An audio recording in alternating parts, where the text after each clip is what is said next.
আমি ওই মেসেজটা পেয়ে আমি বসে অনেকক্ষণ কান্না করছি। কি ছিল সেই মেসেজে জানবো একটু পরেই। তার এই শুরুর জার্নিতে শুনতে হয়েছে নানান কথা। কি করো এরকম রাস্তায় দাঁড়া থাকো, ভ্যানে করে তুমি ফেরিওয়ালাদের মতো কি গয়না বেচো? এটা কে কিনবে? এটা তো কেউ কিনবে না। এমন কিছু মানুষদের চোখে আঙুল দিয়ে তাদের ভুল ধরিয়ে দিলেন। 2012 সালে শুরু করছি। না, এটাই আমার ফার্স্ট। আমি যখন স্টুডেন্ট ছিলাম, স্টুডেন্ট থাকাকালীন অবস্থাতেই আমি স্টার্ট করি।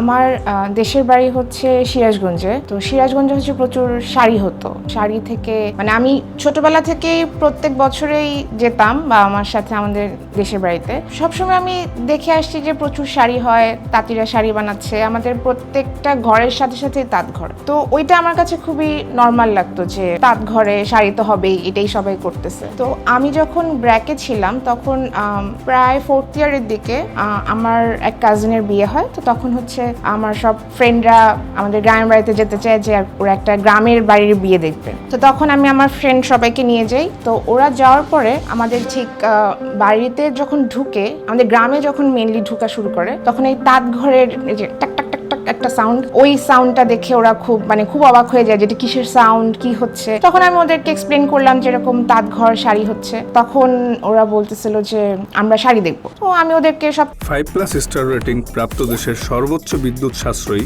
ও eco friendly Walton AC, Walton air conditioner, smart comfort এখন নেক্সট লেভেলে। তাঁত ঘরে নিয়ে যাই, ওরা শাড়ি দেখে। তো ওরা খুব অবাক হয়ে যায় যে এত সুন্দর শাড়িও এখানে হচ্ছে বা এত কম দামে পাওয়া যাচ্ছে। তো ওরা সবাই অনেকগুলো শাড়ি কিনে আসলে ঢাকায় ব্যাক করে। তো ওরা যখন ব্যাক করে তখন বাকিরা যারা যেতে পারেনি, তো ওরা তখন বলে যে ওই শাড়িগুলা এনে দিতে। এইখান থেকে আমার ফ্রেন্ডরা তখন বলা স্টার্ট করে যে শাড়ি এনে আমি কেন সেল করতেছি না, এটা তো একটা খুব ভালো একটা আইডিয়া হতে পারে। যখন ওই ছবিগুলো পেজে দেই, কাস্টমাররা শাড়ির দামের চেয়ে বেশি জিজ্ঞেস করা স্টার্ট করলে আসলে গয়নার দাম। তো তখন এই জিনিসটা আমার কাছে খুব ইন্টারেস্টিং লাগলো যে শাড়িটা আসলে যেহেতু কমন, সবাই এই একই ধরনের শাড়ি অন্য জায়গায়ও খুঁজে পাচ্ছে, কিন্তু জুয়েলারিটা আসলে খুঁজে পাচ্ছে না। জুয়েলারিটা যেহেতু আমি এগুলা নিজে ডিজাইন করে করা বা অনেক খুঁজে কাস্টমেড করে করা, অনেক জায়গা থেকে সোর্স করে বানানো, তখন আমার কাছে মনে হলো যে জুয়েলারিটা একটা চান্স নিয়ে দেখি যে আসলে কি হয়।